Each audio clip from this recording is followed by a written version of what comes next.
Where Go the Beatles, com Leonardo Conde de Alencar.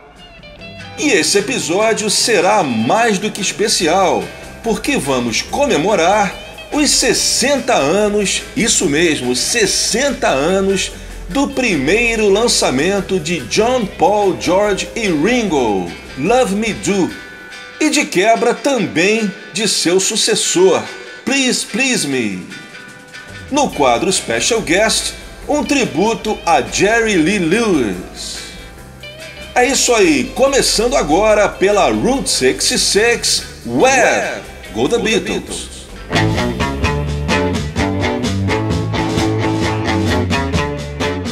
Bem pessoal, a gente vai voltar ao dia 4 de setembro de 62, quando os Beatles, já com uma mudança mais do que importante, chegaram nos estúdios Abbey Road, na época chamados apenas de EMI Studios, para gravar seu primeiro single.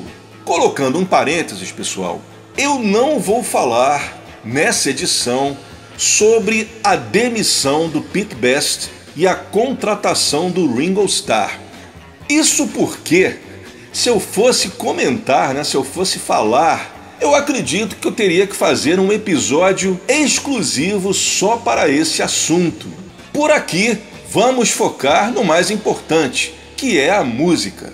Bem, voltando ao dia 4 de setembro de 62, John, Paul, George e Ringo chegaram em Abbey Road para gravar seu primeiro single, que estava programado para ser How Do You Do It com Love Me Do, segundo o que havia sido escolhido pelos produtores George Martin e Ron Richards. Isso é outro ponto importante da gente comentar, que na época havia dois produtores, o George Martin e o Ron Richards.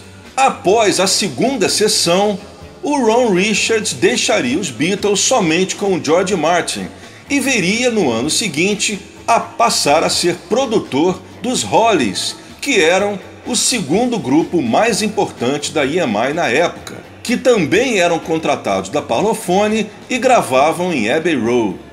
George Martin e o Ron Richards haviam descoberto How Do You Do It numa de suas visitas às editoras. Isso, aliás, era um procedimento muito comum por parte dos produtores musicais, ou seja, ir às editoras em busca de hits. Como é que funcionava o negócio? Os compositores profissionais compunham suas canções e as patenteavam nas editoras, que disponibilizavam suas partituras para quem estivesse interessado em licenciá-las. Além das partituras, os compositores também costumavam deixar fitas demo. Como o George Martin ainda não confiava na capacidade como compositores de Lennon e McCartney e também não estava afim de lançar um cover, ele então recorreu às editoras e achou que How Do You Do It seria um excelente veículo para seu novo grupo, uma composição de Mitch Murray. O George Martin não estava errado, porque How Do You Do It com certeza tinha muito potencial para ser um hit, só que ela não era uma música apropriada para que os Beatles tinham em mente. Era uma música que não era o som que os Beatles queriam fazer. Apesar de desde o início eles não terem gostado da música e desde o início também já terem deixado claro que não tinham o objetivo de lançarem singles, músicas que não fossem próprias, como bons profissionais, eles acabaram, para agradar os produtores, registrando How Do You Do It. E não só isso, eles também criaram o seu próprio arranjo em vez de simplesmente copiar o demo do Mitch Murray. Isso é um outro fato interessante que é bacana, da gente comentar. Os Beatles realmente eles tinham, digamos assim, uma marra que outros artistas da época não tinham. Eles eram iniciantes, haviam acabado de chegar a Abbey Road e mesmo assim eles já colocavam suas imposições. Como se diz na gíria, tinham acabado de entrar no ônibus e já queriam sentar na janela. Mas isso com certeza tinha uma explicação, porque em 62, apesar do Beatle mais velho ter apenas 22 anos, eles já eram velhos de guerra no circuito musical. Em 62, embora fossem calouros no meio das gravadoras, eles eram veteranos no circuito de shows e já haviam passado inúmeros perrengues, como por exemplo dormir em quartos sem janela, com baratas, e viajado de Kombi à noite e por estradas cheias de neve, só para vocês terem uma ideia. E isso tudo ganhando merrecas. Então, quando eles chegaram em Abbey Road, apesar de muito novos, eles já tinham aquela expressão de profissionais com muita experiência no ramo. E isso permitiu que eles tivessem confiança de fazer exigências à gravadora. Nessa sessão, então, além de How Do You Do It, eles também registraram a primeira versão de Love Me Do, com Ringo Starr na bateria. Apesar dos documentos da sessão não existirem mais, terem sido perdidos, o que se sabe é que eles tiveram que levar muitos takes para conseguir uma versão satisfatória. Essa dificuldade em conseguir um take perfeito foi o que faria George Martin e Ron Richards chamarem um baterista de estúdio para a segunda sessão. Mas antes disso, os Beatles passaram a semana inteira tentando convencer os produtores a não lançar How Do You Do It como seu primeiro single, e bateram tanto o pé que acabaram os convencendo. Dessa forma, foi marcada uma segunda sessão para o dia 11 de setembro para gravar aquela que seria a substituta de How Do You Do It no single. Nessa sessão ainda havia dúvidas sobre qual das duas músicas seria o lado A, Love Me Do ou P.S. I Love You, que havia sido escolhida para o lugar de How Do You Do It. Segundo Mark Lewisohn, a opção de ter P.S. I Love You como lado A foi logo descartada pelo fato de já haver uma música chamada P.S. I Love You, que era um standard americano. Segundo essa teoria, eles preferiram não lançar P.S. I Love You como lado A para evitar problemas de copyright. Bem, gente, fazendo um editorial, eu particularmente não acredito muito nessa teoria, porque o fato de haver músicas com o mesmo título nunca foi problema. É só você lembrar, por exemplo, quantas músicas existem com o título de I Love You, e mesmo músicas dos Beatles já tiveram títulos copiados em outras músicas. Por exemplo, quem não lembra de I Should Have Known Better do Jim Diamond, ou então de Don't Let Me Down com os Hollies, que são músicas completamente diferentes, mas com o mesmo título já utilizado pelos Beatles.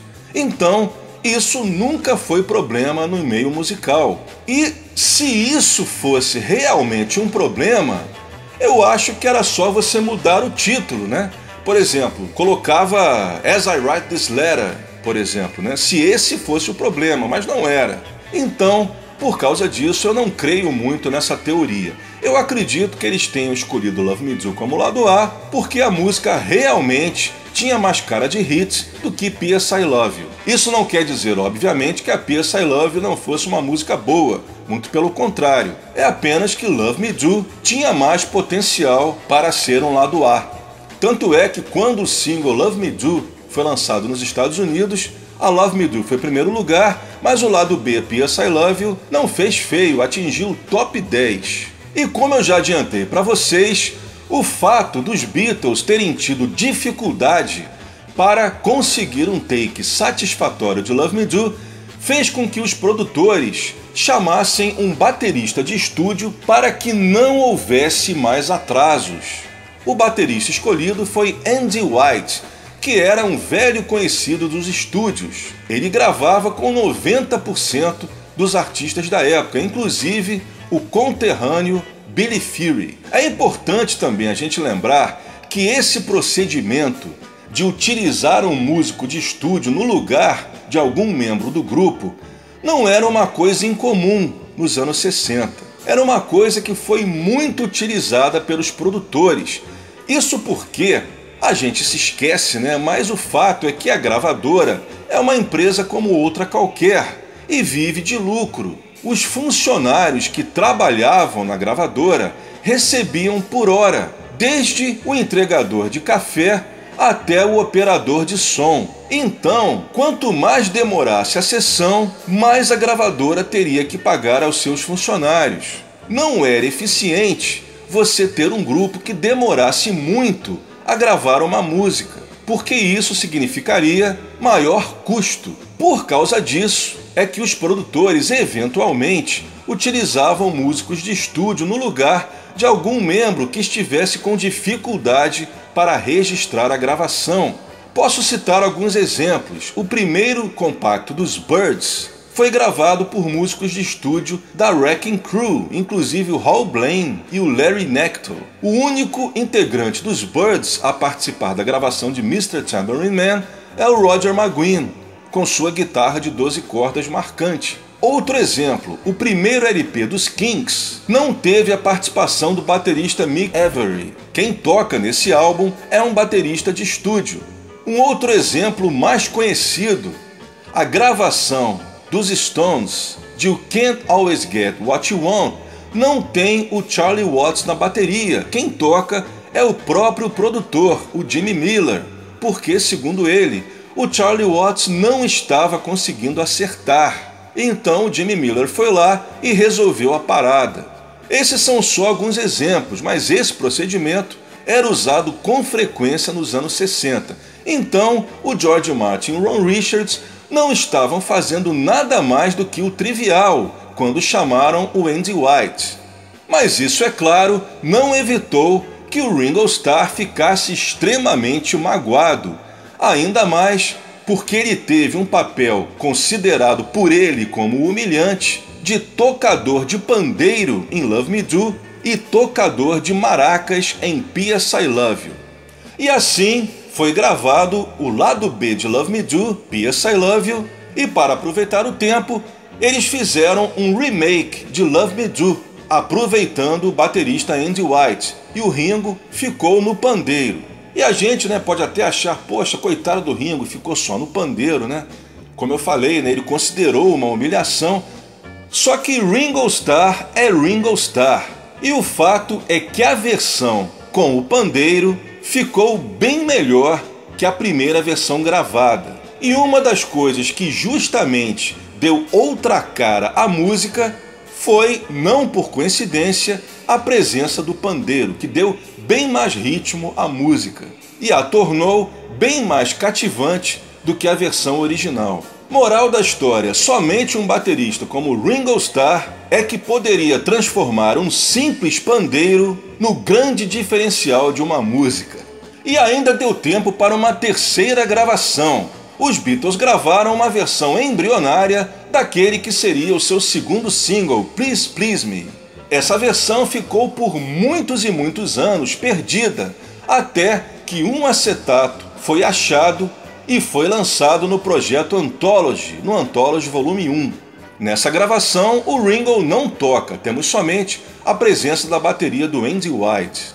No seu livro The Beatles Recording Sessions, de 88, o Mark Lewisohn, ele afirma que essa gravação de Please Please Me, do dia 11 de setembro de 62, teria sido gravada ainda com aquele arranjo original que era meio estilo Roy Orbison, que seria um arranjo mais lento.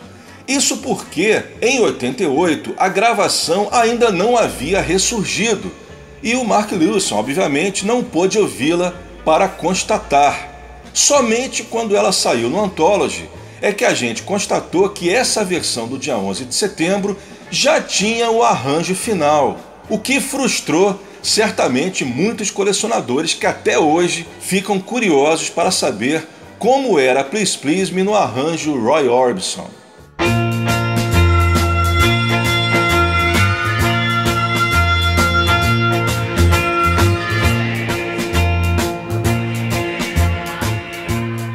E a gente começa então o Web Go The Beatles de hoje com todas as músicas gravadas nas sessões do dia 4 e dia 11 de setembro de 62. A primeira, Love Me Do, versão com Ringo Starr, que sairia na primeira versão do single. Em seguida, How Do You Do It? A terceira, P.S. I Love You, aí já no dia 11. A quarta, Please Please Me, a versão do dia 11 de setembro, que saiu no Anthology. E fechando a sequência, o remake de Love Me Do, a versão que saiu no álbum Please Please Me, com Andy White na bateria e Ringo Starr no pandeiro. Sendo que, com um detalhe mais do que importante, todas essas músicas em versões estéreo, criadas pela tecnologia DES, Digitally Extracted Stereo. Mixes estéreo, portanto, inéditos oficialmente, já que essas músicas em suas versões oficiais estão todas elas presentes apenas em mono. Mas aqui no Web Go The Beatles, a gente vai curti-las em estéreo verdadeiro. Começando então com a versão do single original de 62 de Love Me Do.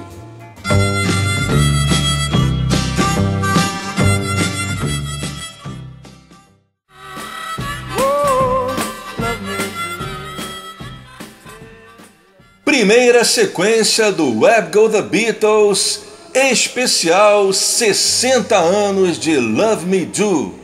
60 anos das primeiras gravações dos Beatles, John, Paul, George e Ringo. Essa última foi o remake de Love Me Do, lançado no álbum Please Please Me, com Andy White na bateria e Ringo Starr no pandeiro. A versão que se tornaria a mais famosa. A quarta foi Please Please Me, versão embrionária gravada no dia 11 de setembro e lançada apenas no Anthology Volume 1, em 95. A terceira, o lado B do primeiro single, P.S. I Love You. A segunda, How Do You Do It? A escolhida pelos produtores como primeiro single e rejeitada pelos Beatles, que também só sairia oficialmente no Anthology Volume 1. E começamos com a versão original do single de 62 de Love Me Do, com Ringo Starr na bateria. Agora nós vamos contar a história do lançamento do primeiro single.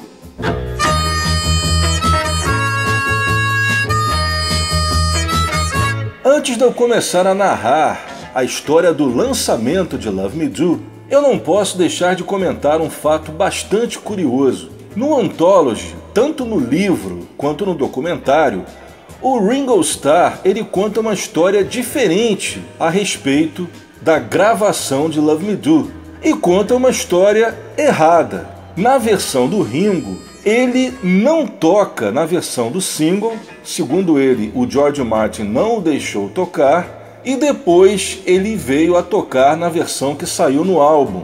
E essa história ele não conta só no Anthology. Eu já vi diversas entrevistas do Ringo contando essa mesma versão da história. O que eu acredito que tenha acontecido é que até hoje nenhum entrevistador tenha tido coragem para desmentir um Beatle.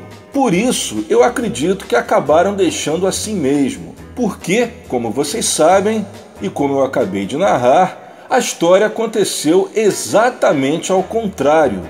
O Ringo toca na versão do single e o Andy White na versão do álbum.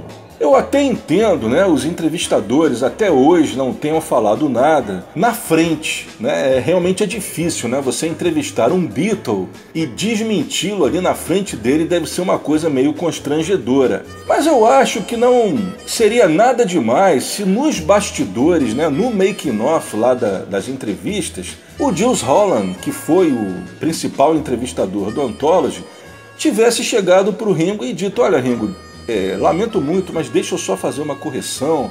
Na verdade foi o contrário, você tocou sim na versão do single. Na segunda sessão é que o George Martin trouxe o Andy White. Eu acho, no meu ponto de vista, que não haveria problema nenhum.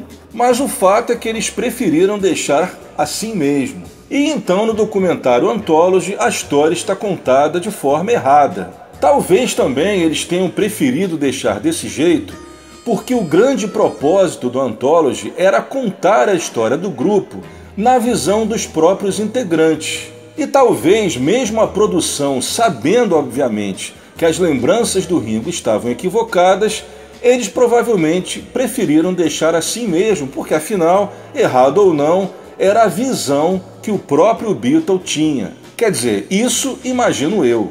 Mas eu dou um desconto ao Ringo Starr, porque, vejamos, né, quando você é colecionador, quando você é fã, você se interessa pela vida e obra daquele artista. Você lê uma série de livros, né? Então você acaba aprendendo todos esses detalhes a respeito da obra da pessoa. Então você fica sabendo datas de gravação, datas de lançamento, diferenças, né, entre as diversas versões, mixagens. Mas eu duvido que o próprio Beatle, né, eu duvido que o Paul McCartney, por exemplo, saiba diferenciar as versões que existem de uma determinada música. A versão mono, a versão estéreo, a que saiu nos Estados Unidos. É totalmente improvável que ele algum dia tenha se interessado por esse tipo de assunto. Porque quando você é a própria pessoa em questão, você não fica lendo a respeito de si próprio. Então é certo da gente afirmar que um colecionador deve saber bem mais sobre o seu ídolo do que ele próprio. Então os Beatles fazerem confusão com essas lembranças é totalmente compreensível.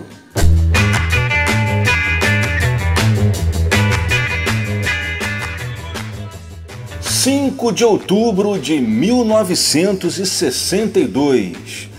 É lançado na Grã-Bretanha o single Love Me Do, P.S. I Love You.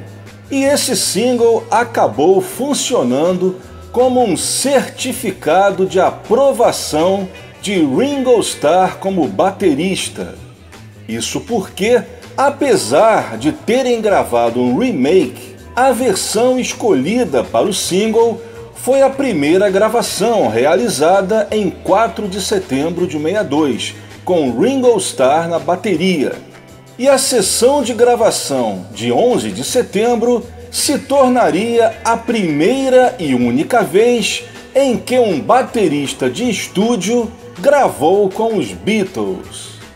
Na época, havia simplesmente 6 revistas que publicavam suas próprias paradas de sucesso na Inglaterra.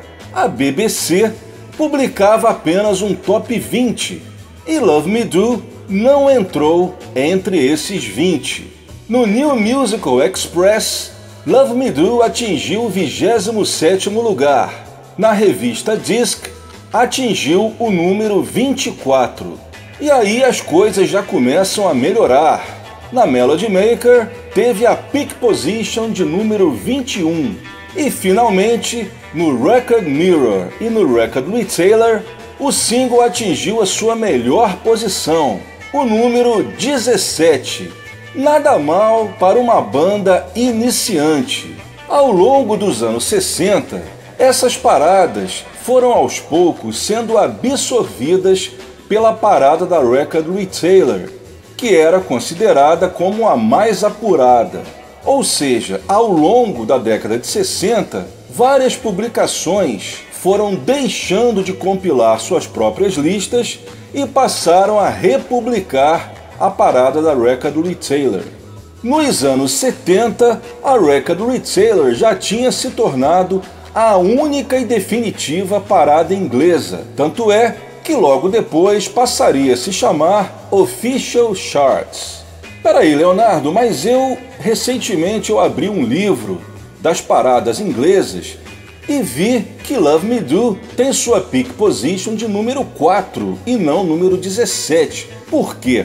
Bem, pessoal, isso aí é porque quando o single foi relançado em 82, na comemoração dos 20 anos do primeiro single dos Beatles, a Love Me Do voltou às paradas e atingiu o número 4. Como esse single comemorativo tinha o mesmo código do single original, para efeito de parada, foi considerado o mesmo disco. Por isso, aqui no livro oficial da parada inglesa, no verbete dos Beatles, Love Me Do tem sua peak position de número 4. Aliás, esses relançamentos de 20 anos são alguns dos itens mais amados pelos colecionadores. Love Me Do foi apenas o primeiro de 22 compactos da série de 20 anos, sendo que cada um dos singles ingleses dos Beatles foi relançado exatamente na data em que comemorava seus 20 anos de lançamento, de Love Me Do a Let It Be, de 82 a 90. Além dos singles de 7 polegadas tradicionais, a EMI também fez versões Picture de cada um dos singles e também criou capas exclusivas para essa série. Essas capas depois se tornariam as capas padrão de cada um dos singles ingleses e seriam aproveitadas na coleção de CDs de 3 polegadas lançada em 88 e na coleção de CDs de 5 polegadas lançada em 92. Lembrando que na época, nos anos 60, somente 2 singles dos Beatles foram lançados com foto na capa na Inglaterra: Strawberry Fields Forever e Penny Lane, e o Let It Be e o Know My Name. Todos os outros foram lançados com a tradicional capa die cut. Além de terem lançado edições especiais em Picture, a EMI relançou 3 desses compactos em versão 12 polegadas, que foram Love Me Do, All You Need Is Love e Hey Jude, sendo que Hey Jude foi lançado em 12 polegadas Picture. Os outros 2, Love Me Do e All You Need Is Love, foram lançados no vinil tradicional preto. Não me perguntem por que a EMI escolheu somente esses 3 para lançar em versões 12 polegadas. Love Me Do a gente entende porque foi o primeiro, mas não se sabe porque All You Need Is Love e Hey Jude. All You Need Is Love e o Hey Jude saíram com as 2 músicas do single, também no 12 polegadas. Mas o single 12 polegadas de Love Me Do saiu com 3 faixas, as 2 Love Me Do, do single e do LP, e P.S. I Love You. 10 anos depois, em 1992, esse single de 12 polegadas de Love Me Do foi lançado em CD na comemoração dos 30 anos do primeiro single. O grande motivo de Love Me Do ter atingido o top 5, o número 4, na parada inglesa em 82, foi que para comemorar os 20 anos dos Beatles, houve uma publicidade muito grande feita pela EMI no mundo inteiro, inclusive aqui no Brasil.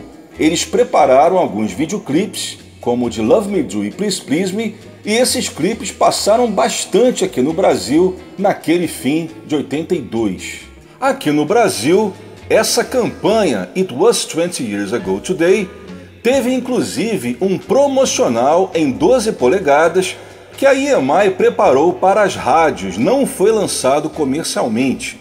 Esse promocional se chamou Yeah, Yeah, Yeah, Tudo Começou há 20 anos atrás.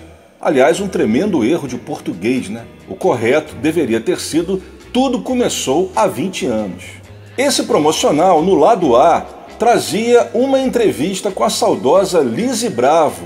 O lado B trazia Love Me Do, versão com Andy White, e o Movie Medley, que estava fazendo bastante sucesso nas rádios naquela época. Esse promocional é um dos itens brasileiros mais procurados pelos fãs dos Beatles ao redor do mundo.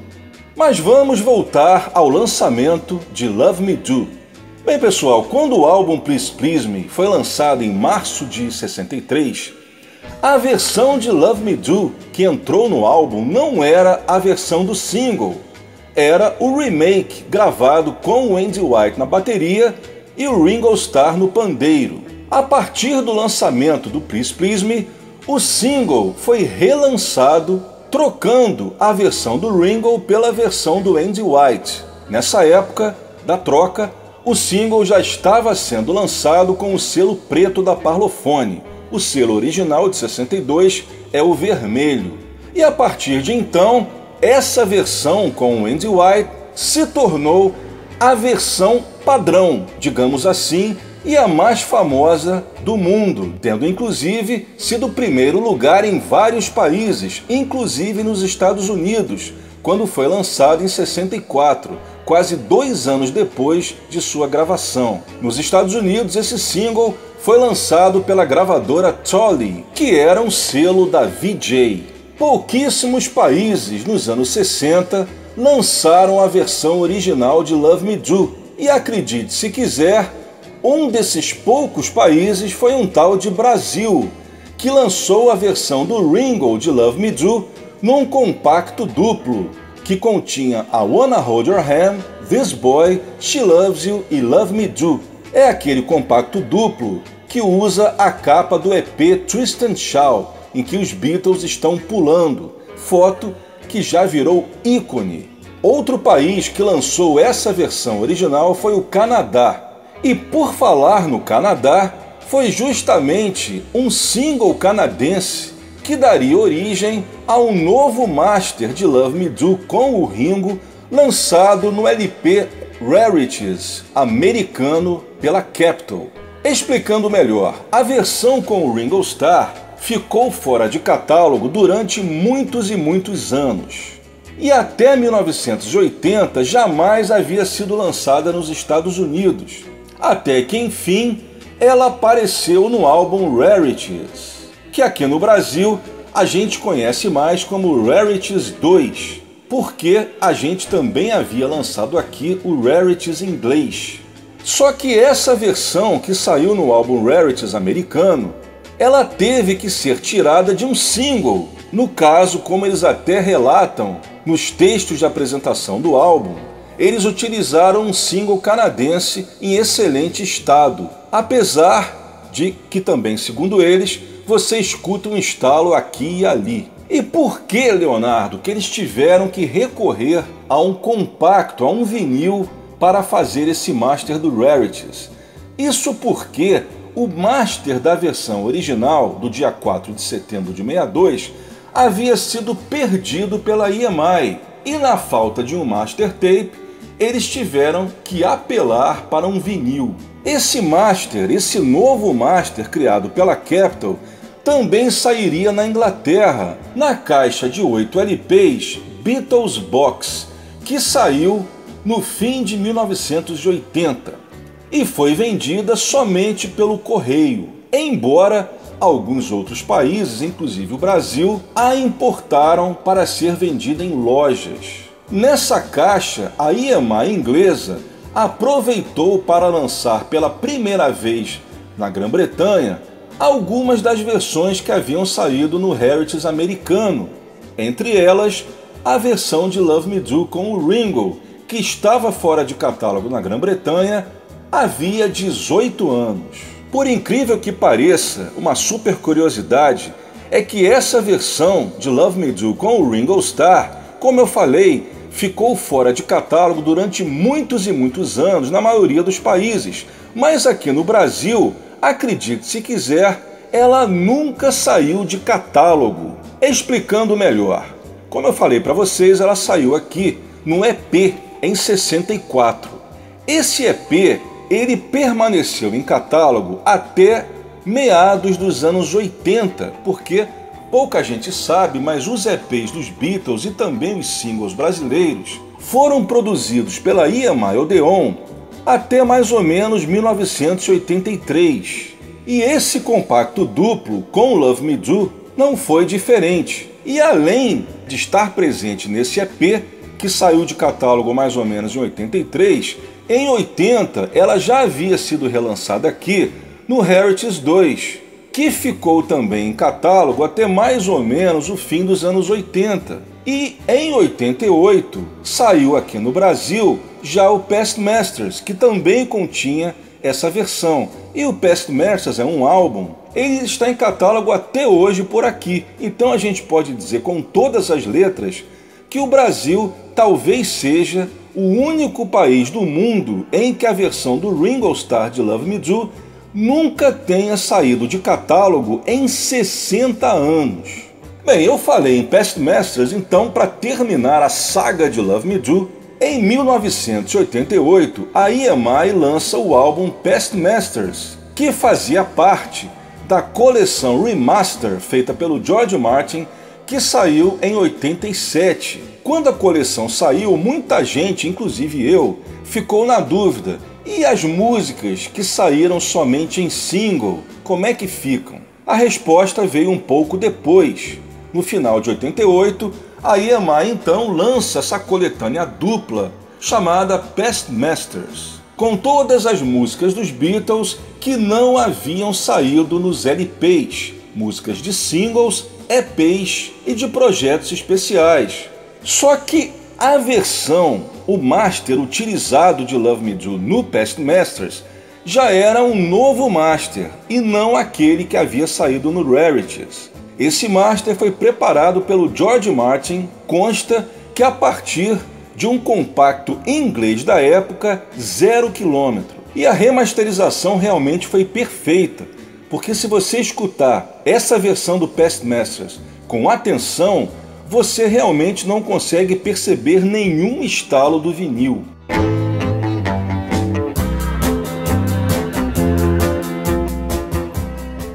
Em 26 de novembro de 62, data que acabou de completar 60 anos, os 4 Beatles voltam a Abbey Road para gravar seu segundo single, que já estava escolhido, Please Please Me e Ask Me Why. 2 músicas que já eram conhecidas da produção, já que ambas já haviam sido registradas em sessões anteriores. Nessa sessão de gravação, os Beatles aproveitaram o tempo para registrar mais uma de suas composições e talvez uma alternativa para o lado B, Tip of My Tongue. Infelizmente, a fita dessa gravação não existe mais ou foi perdida, segundo o livro do Mark Lewisohn. 2 anos depois, essa música seria dada de presente para o Tommy Quigley, outro artista empresariado pelo Brian Epstein.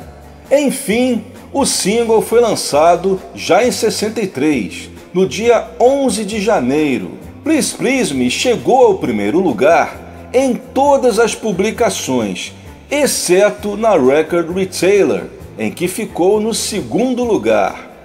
Isso explica por que a Please Please Me não foi incluída na coletânea Beatles One, já que o critério utilizado no álbum Beatles One foram os números 1 na Billboard nos Estados Unidos e na Record Retailer na Grã-Bretanha. Fato semelhante aconteceu com o single Penny Lane Strawberry Fields, que atingiu, por exemplo, o número 1 na Melody Maker, mas foi apenas número 2 na Record Retailer. Quer dizer, apenas é modo de falar, né? Porque, como eu sempre comento aqui, os Beatles eram mal acostumados e atingir, entre aspas, somente o segundo lugar, para eles era uma tragédia. Mas Penny Lane foi salva, digamos assim, para o Beatles One por ter sido o primeiro lugar na Billboard nos Estados Unidos. Existem 2 versões oficiais que foram lançadas na época de Please Please Me. A versão mono, que saiu no single e na versão mono do LP, e a versão estéreo. O take, lançado na versão estéreo do álbum, é um take completamente diferente do lançado na versão mono. E por que isso aconteceu? Reza a lenda que quando eles estavam compilando o master estéreo do álbum Please Please Me, eles não acharam a fita com os session tapes que deram origem à versão mono, ou seja, o tape original de 2 canais. E o único take de Please Please Me que eles acharam nos session tapes foi justamente esse que acabaria sendo lançado na versão estéreo do álbum. É um take, inclusive, que já tinha sido descartado porque o John ele erra a letra. Em vez de falar I know you never even tried, ele diz Why do I never even try, na segunda vez em que essa letra é falada. Por causa disso, por causa desse erro, o John inclusive ele dá uma leve risada no Come On, que ele fala logo em seguida. Outra curiosidade, e essa talvez a mais engraçada, é que esse take, por se tratar de um outtake, ele não tem o overdub da gaita, porque vocês sabem que os overdubs, obviamente, só eram realizados nos takes considerados os melhores, aqueles que seriam aproveitados. Não fazia sentido você colocar overdub, evidentemente, em takes não aproveitados. Dessa forma, esse take, utilizado na versão estéreo, ele não tinha a gaita. Eu creio que o John não estivesse disponível para gravar um novo overdub de harmônica. Por causa disso, eles tiveram que fazer uma gambiarra. O que eles fizeram? O único lugar onde estava presente a gaita do John era no master mono de Please Please Me. Então, eles tiveram que fazer o seguinte: quando eles mixaram a versão estéreo, nos pontos em que entraria a gaita, eles cortaram aquele trecho do master mono e inseriram exatamente naquele ponto, naqueles pontos, né? Por isso é que toda vez que entra a gaita em Please Please Me, na versão estéreo, ela entra no canal direito. Você percebe uma desincronização, porque evidentemente que a versão mono não tem só a gaita, ela tem a gaita e os outros instrumentos. Então, toda vez que a gaita é inserida no canal direito, ela está inserida junto com os outros instrumentos também. E aí você percebe uma falta de sincronia com os instrumentos que estão no canal esquerdo, que são os instrumentos da versão estéreo. Nas partes em que a gaita entra rapidamente, ou seja, nos trechos curtos, você quase não percebe essa falta de sincronia. Mas no final da música, em que a gaita toca por vários segundos, aí essa falha de sincronização já é percebida claramente. Fica uma ligeira cacofonia, digamos assim, mas evidentemente nada para que estrague a canção. Eu acho que ficaria mais interessante se eles tivessem incluído a versão estéreo sem a gaita, porque ficaria uma versão diferente, o que é sempre legal, né, para os fãs e colecionadores, e também porque evitaria esse problema de sincronia no fim da música.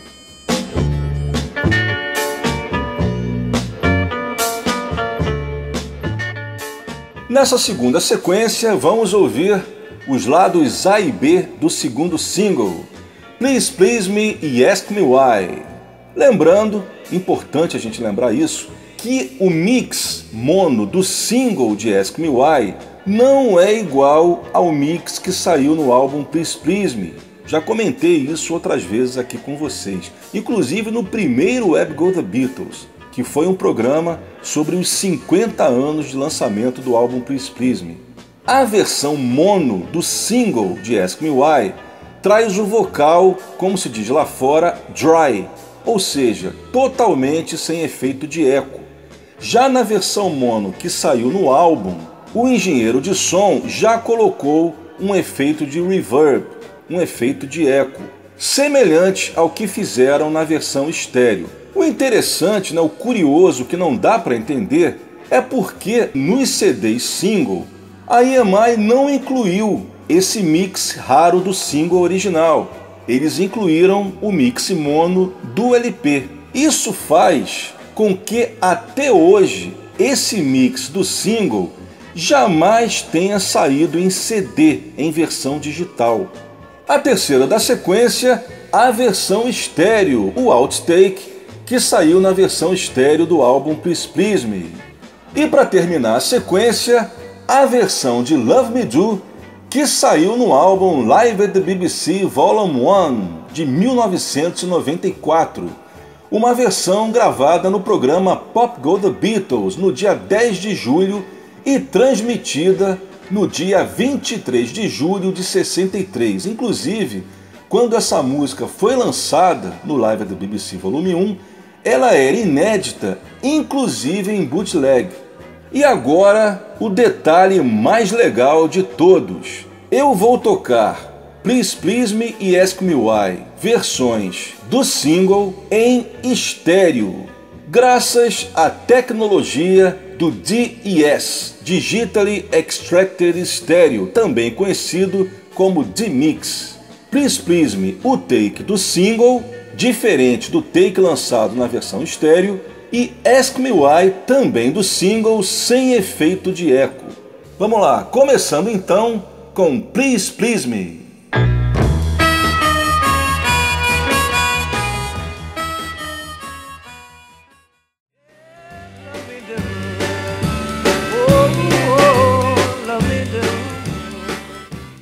Beatles com Love Me Do, na BBC, versão gravada para o programa Pop Go The Beatles. Programa transmitido em 23 de julho de 63.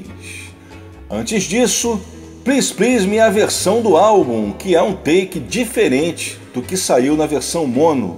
Antes, os dois lados do segundo single, Please Please Me e Ask Me Why, em novas mixagens estéreo, obviamente não oficiais ainda. Um outro dado interessante para lembrar para vocês é que a versão estéreo do álbum Please Please Me foi a única vez em que uma versão estéreo dos Beatles não saiu ao mesmo tempo que a sua versão mono. A versão mono do Please Please Me saiu em 22 de março de 63 e a versão estéreo cerca de um mês depois, no dia 26 de abril. Todos os álbuns lançados em seguida tiveram as duas versões lançadas no mesmo dia.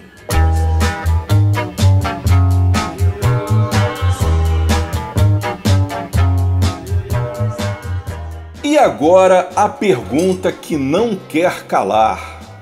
Leonardo, mas por que na segunda edição do single e também no LP Please Please Me, eles lançaram a versão de Love Me Do, o remake feito com Andy White?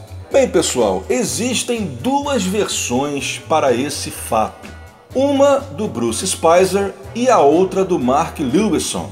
Como eu gosto muito desses dois biógrafos, e ambos têm muita credibilidade, eu gosto sempre de falar as duas versões. Quando eu tenho pouco tempo, quando eu falo com tempo cronometrado, como por exemplo nas minhas palestras na PUC, no curso Beatles, História, Arte e Legado, eu escolho a versão do Bruce Spicer, que na minha opinião é a mais plausível.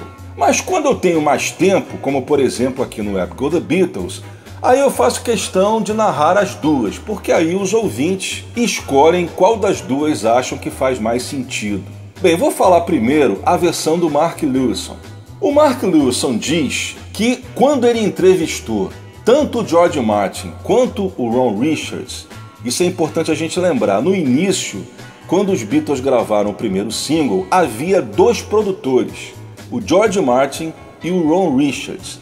Sendo que na sessão do dia 11 de setembro, se você olhar os documentos da EMI, consta como produtor apenas o Ron Richards, mas no entanto, se você olhar o álbum, aparece o George Martin como produtor das duas músicas. Quando o Mark Lewisohn entrevistou para o seu livro o Ron Richards e o George Martin, nenhum dos dois lembrava se eles haviam escolhido a versão com o Ringo conscientemente ou se havia sido um erro de masterização.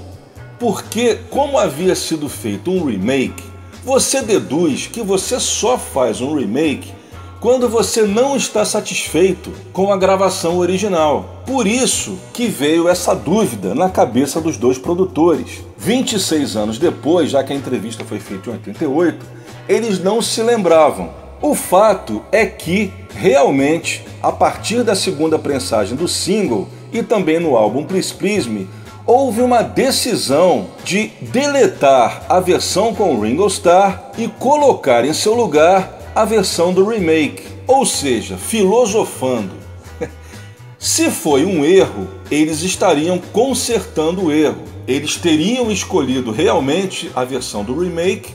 Houve um erro de masterização por parte da EMI e depois, percebendo isso, para o LP e para a segunda edição do compacto, aí sim eles consertaram e fizeram a troca.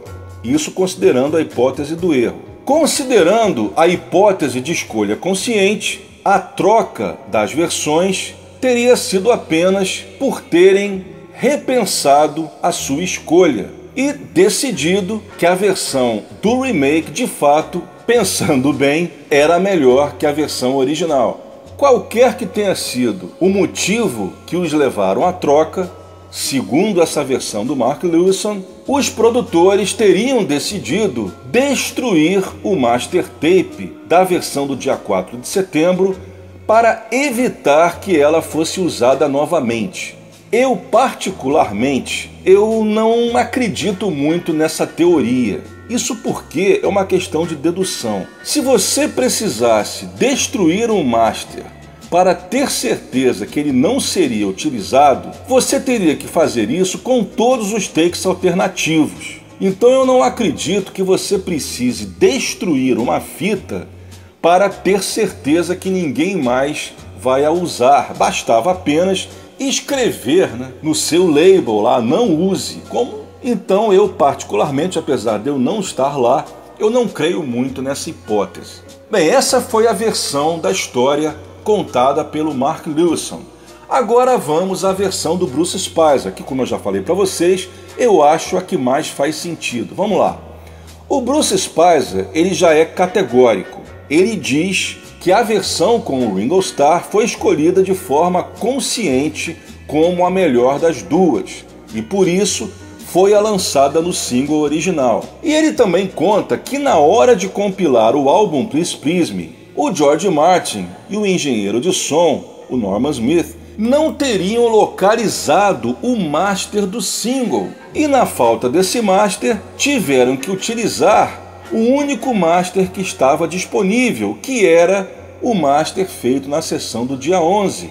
Então, de acordo com a versão do Bruce Spicer, a troca foi realizada por uma necessidade e não por uma questão de escolha. Eu suponho que naquela época não tinha tecnologia o suficiente para fazer um novo master a partir de um compacto, ou então eles é que decidiram que não seria bom fazê-lo.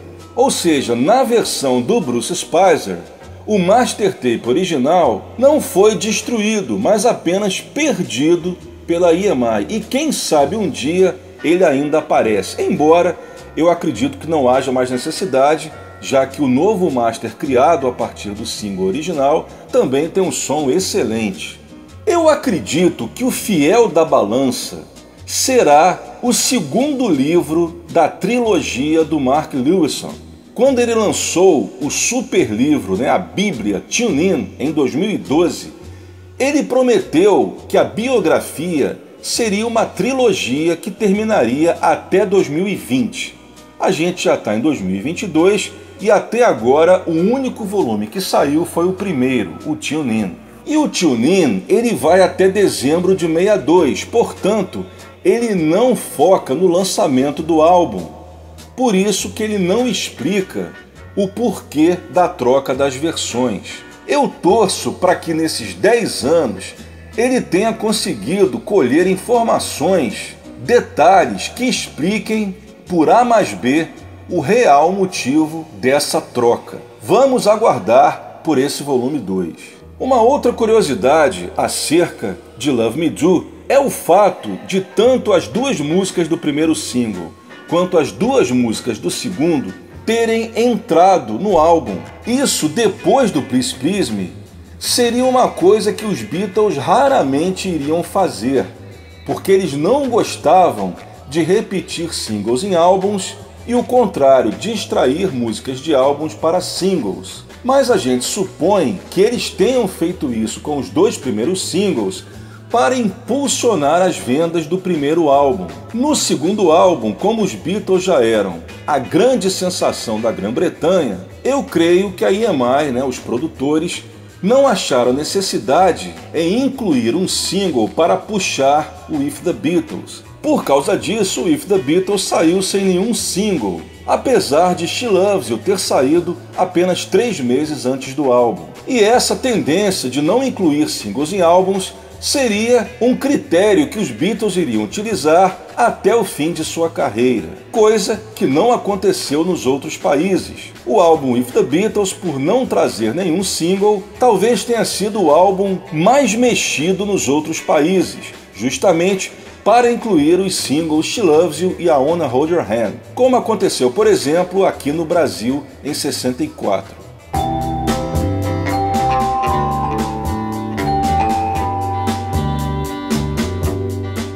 Continuando com a nossa homenagem aos 60 anos do lançamento dos 2 primeiros singles dos Beatles. Nessa sequência, vamos começar com a versão gravada na BBC de Londres de P.S. I Love You. Foi gravada no dia 17 de junho e transmitida no programa Pop Go The Beatles do dia 25 de junho de 63. Lançada oficialmente no álbum Live at the BBC Volume 2. Detalhe, essa gravação de P.S. I Love You da BBC é a única versão existente com o Ringo Starr na bateria, já que vocês sabem que a versão gravada para EMI traz o Andy White na bateria e o Ringo Starr na percussão. Em seguida, mais gravações na BBC. Love Me Do, gravada no dia 22 de janeiro e transmitida no dia 26 de janeiro de 63 para o programa Saturday Club, versão lançada oficialmente no álbum virtual Bootleg Recording 63, que foi lançado no iTunes em 2013. Em seguida, uma versão de Please Please Me, lançada oficialmente no álbum Live at the BBC Volume 2, também em 2013. Essa versão é do programa Pop Go The Beatles, gravado em 16 de julho e transmitido quase um mês depois, em 13 de agosto de 63. É uma versão com um andamento um pouco mais lento do que a versão da EMI. E para terminar, o seu lado B, Ask Me Why, também lançado no mesmo álbum, Live at the BBC Volume 2. Versão gravada em 3 de setembro e transmitida no dia 24 de setembro de 63 no programa Pop Go The Beatles. É isso aí, começando então com P.S. I Love You. As I write this letter, send my love to you.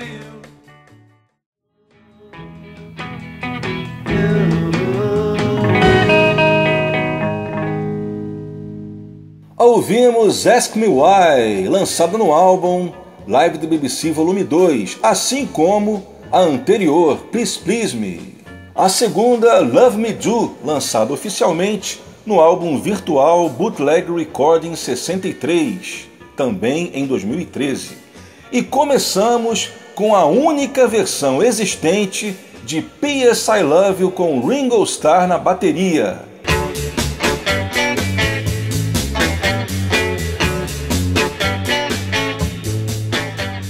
Prosseguindo a edição de hoje do Web Go The Beatles com a nossa homenagem ao aniversário de 60 anos de Love Me Do e de quebra de seu sucessor, Please Please Me.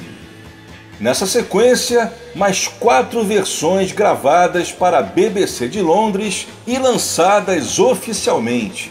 Eu vou começar com Love Me Do e Please Please Me, gravadas ao vivo com plateia para o programa Easy Beats, transmitido em 20 de outubro de 63 e gravado 4 dias antes. Em seguida, mais uma Love Me Do, pois é, hoje aqui no Web Go The Beatles temos uma maratona, uma verdadeira maratona de Love Me Do. Essa versão é do Pop Go The Beatles, gravado em 3 de setembro e transmitido uma semana depois.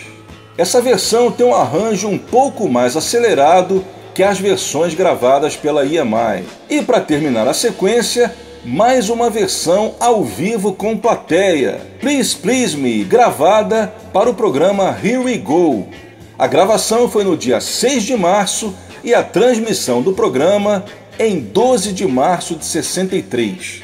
Todas essas 4 gravações foram lançadas oficialmente no álbum virtual Bootleg Recording 63.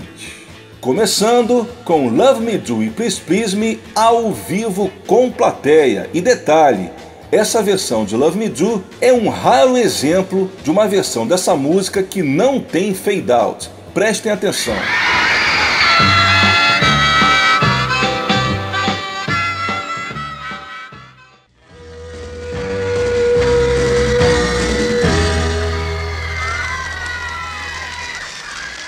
A gente acabou de ouvir simplesmente todas as versões de Love Me Do, P.S. I Love You, Please Please Me e Ask Me Why que saíram até hoje de forma oficial. Nessa sequência, a gente ouviu Please Please Me do programa Here We Go, antes Love Me Do do Pop Go The Beatles de 10 de setembro de 63, num arranjo um pouco mais acelerado. E começamos com Love Me Do e Please Please Me, gravadas ao vivo com plateia para o programa Easy Beats. Todas essas quatro lançadas oficialmente no álbum virtual Bootleg Recording 63. Até hoje, nunca lançado em mídia física, nem em CD e nem em vinil. Do me a favor, open the door, let him in.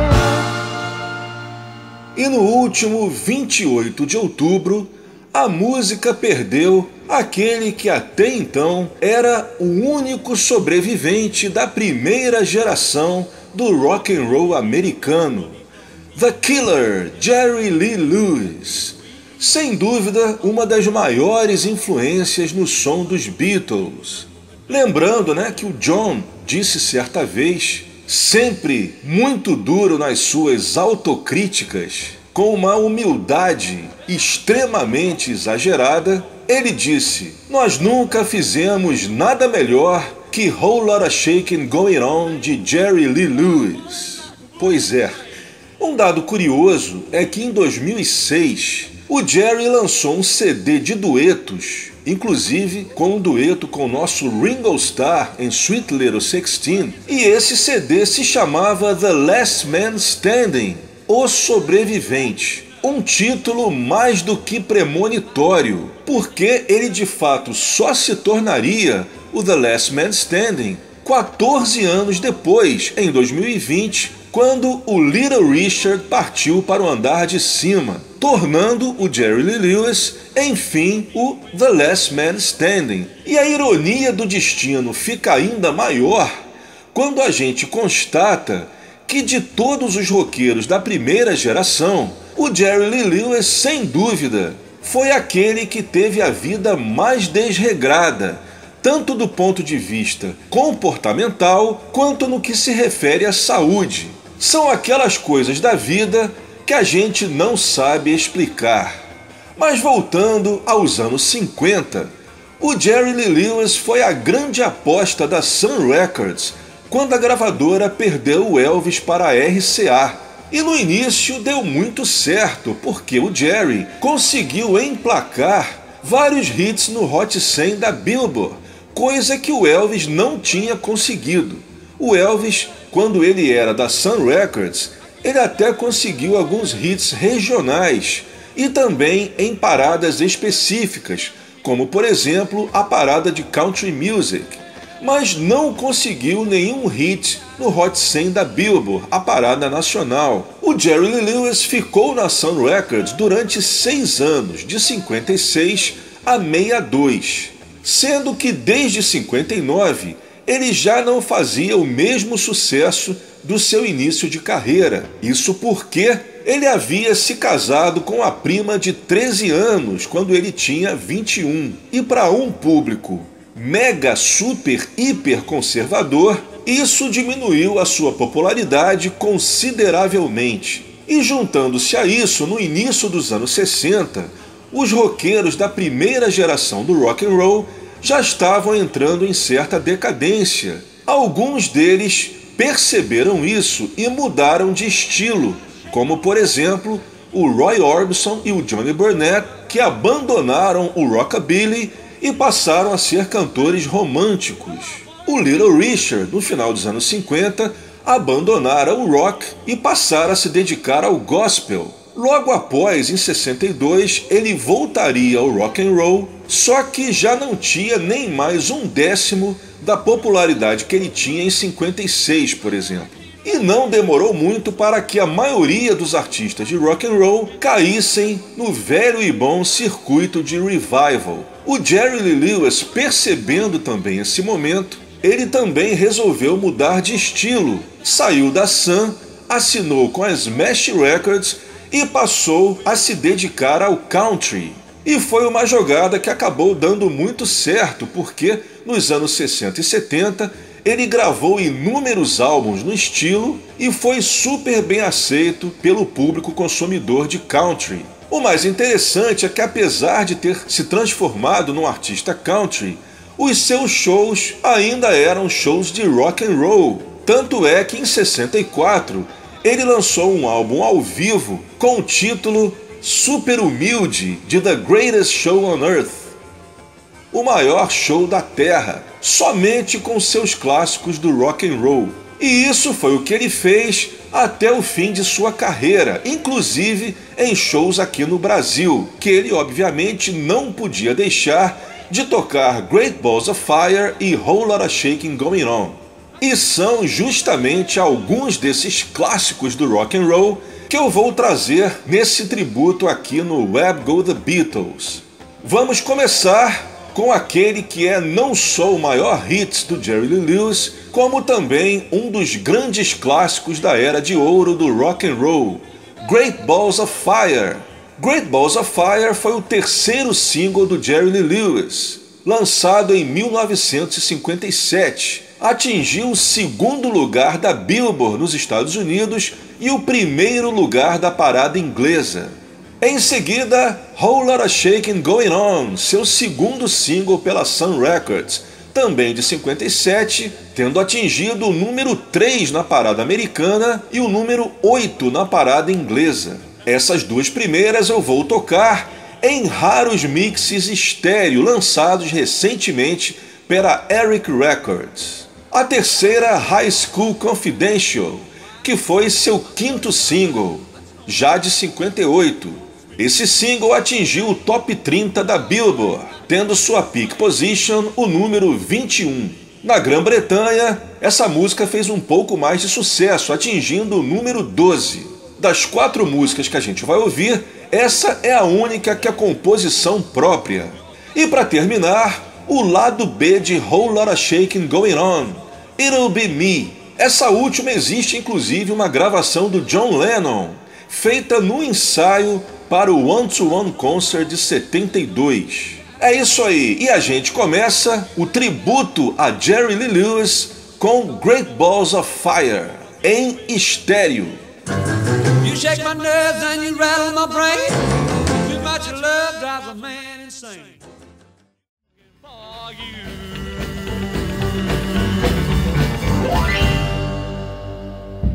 E assim terminamos o nosso tributo a Jerry Lee Lewis, que infelizmente nos deixou no último dia 28 de outubro, aos 87 anos. O Jerry Lee Lewis, ele era nascido no mesmo ano do Elvis, 1935. Essa última foi It'll Be Me, lado B de Whole Lotta Shakin' Going On. Antes, High School Confidential, de 58. A segunda, Whole Lotta Shakin' Going On, de 57. E a primeira, também de 57, e seu maior hit, Great Balls of Fire. Essas duas primeiras em versões estéreo. Bem, gente, é importante lembrar que quando a gente fala que o Jerry Lee Lewis foi o Last Man Standing, o sobrevivente, a gente está se referindo àqueles que fizeram parte da primeira geração de roqueiros, porque se a gente incluir aqueles que vieram um pouco depois, graças a Deus, a gente ainda tem alguns por aqui. Posso citar como exemplo o grande Dion DiMucci, autor de clássicos como Run Around Sue e The Wonder, o único roqueiro dos anos 50 a aparecer na capa do Sgt. Pepper's. O Dion está com 84 anos e continua na ativa, firme e forte, sempre lançando álbuns e fazendo shows pelos Estados Unidos. E já foi homenageado aqui no quadro Special Guest. P.S. I love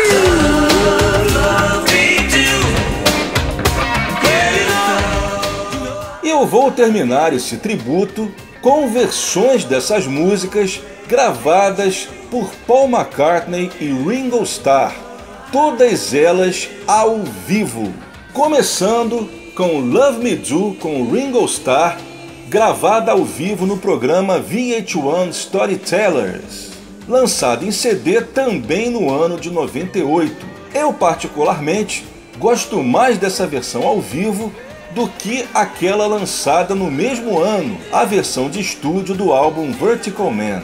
Ainda mais porque essa versão faz um medley com With a Little Help from My Friends no final.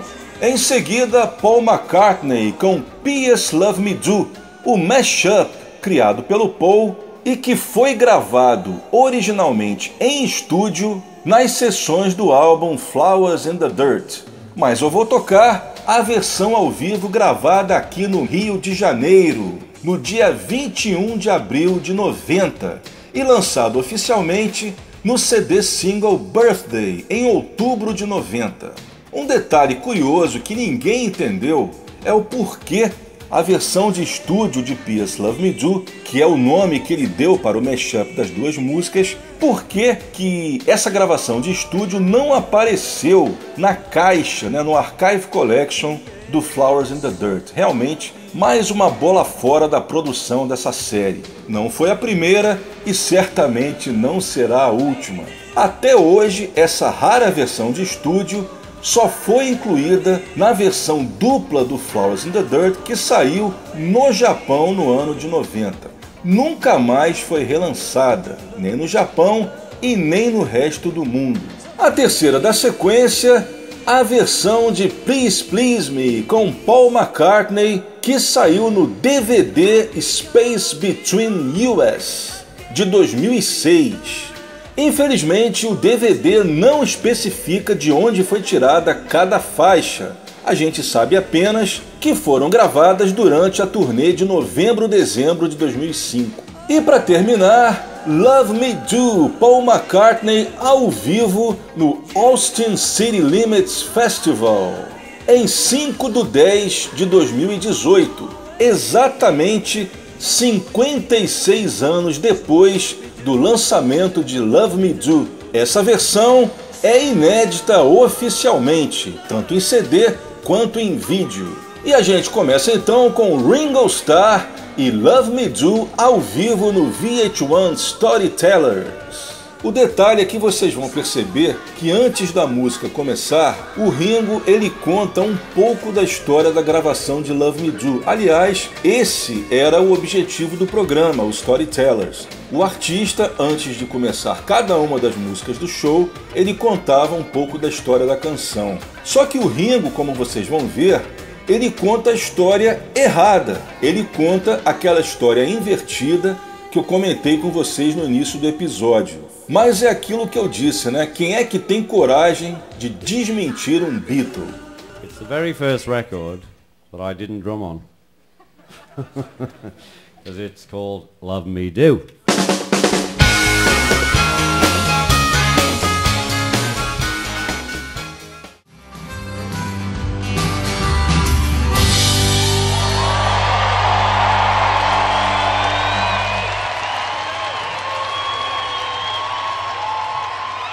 E assim a gente fecha o tributo do Web Go The Beatles aos 60 anos de Love Me Do, 60 anos do primeiro lançamento de John, Paul, George e Ringo. A gente encerrou com Paul McCartney ao vivo com Love Me Do no Austin City Limits Festival, no show que também comemorou o aniversário de 56 anos de Love Me Do, em 5/10 de 2018.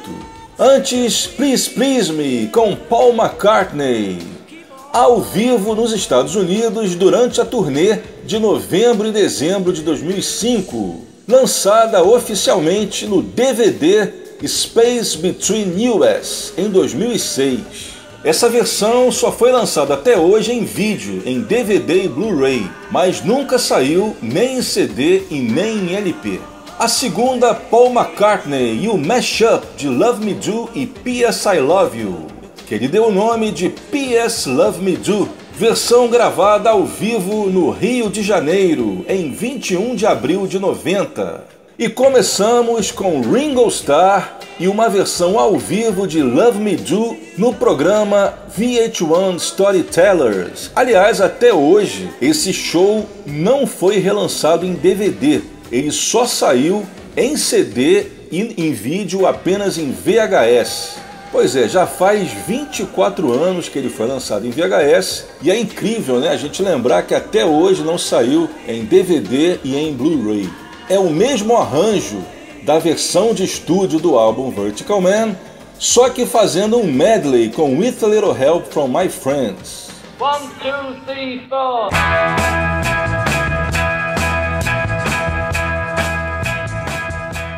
E assim terminamos mais uma edição de Where Go The Beatles. Espero que vocês tenham curtido bastante a nossa homenagem aos 60 anos do lançamento de Love Me Do. Where Go The Beatles, com Leonardo Conde de Alencar.